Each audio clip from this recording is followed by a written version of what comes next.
Master Squash, Counter Drop, Training Tip, and Ask Barb coming up on helpmysquashgame.com.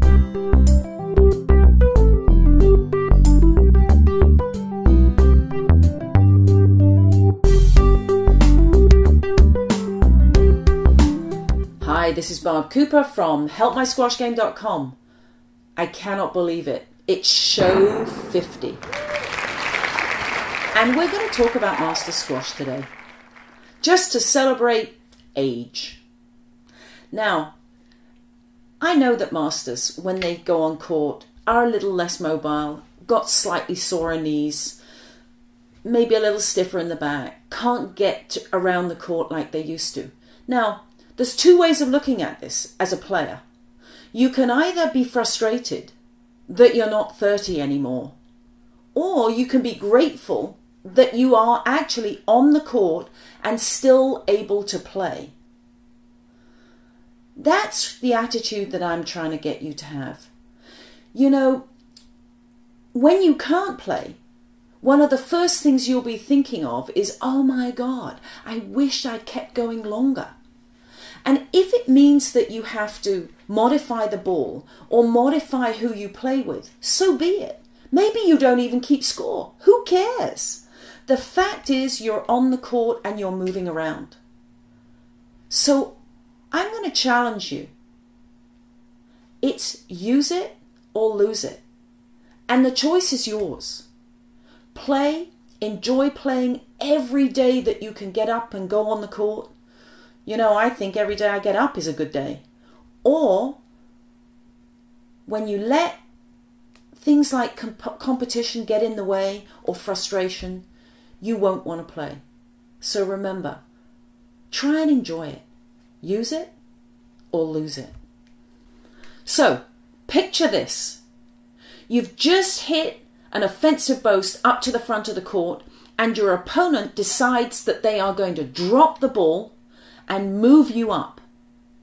Now your choice, and you've got many, is to go up on that ball, and now this time you choose to play the ball short, close to the side wall, just above the tin, so it stays close to the front wall. That's a counter drop. Watch this. So here we have Rion Bhatia and Derek Moore practicing their counter drop. You can see Derek in the dark shirt flicking the ball across the court, making Rion in the white shirt dash to the forehand corner. You can play this game and have some real fun. Get inventive with it. Start to use your racket different ways. Open the racket face. Learn what it is to move your opponent by flicking the ball. Learn what it could be to disguise it. Maybe hesitate a bit. But above all, when you're practicing it, have some fun.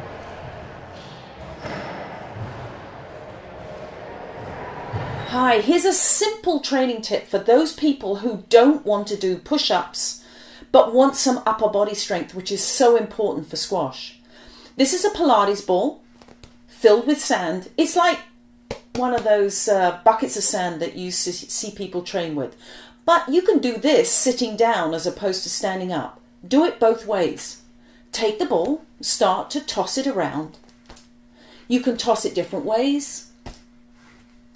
It is surprisingly difficult when you continue to do this for a number of minutes, and you'll find that when you're sitting down, you're even working your core just to stabilize yourself. Try it. You can do it watching TV. And now it's time for Ask Barb. And I had a question from one of my members who said, I don't take my losses well. Any suggestions? And I have a suggestion for that. Try and get yourself into a beginner's mindset. You know, when you were beginning at squash, you were open to learning. You were constantly impressed with how you were doing. You were tracking your improvement. Every win was a great win, and every loss you kind of put to one side, but you tracked something in that loss that you could learn from for next time and improve. So if you can keep yourself in a beginner's mindset, where you're open, where you're ready to learn, where you've got this curiosity, you will find that your matches will be easier to play. Your losses you will learn from and actually be grateful for. You know, all the greats, when you look at how many losses they have more losses than anybody else. But in those losses, they've learned enough to create some great wins.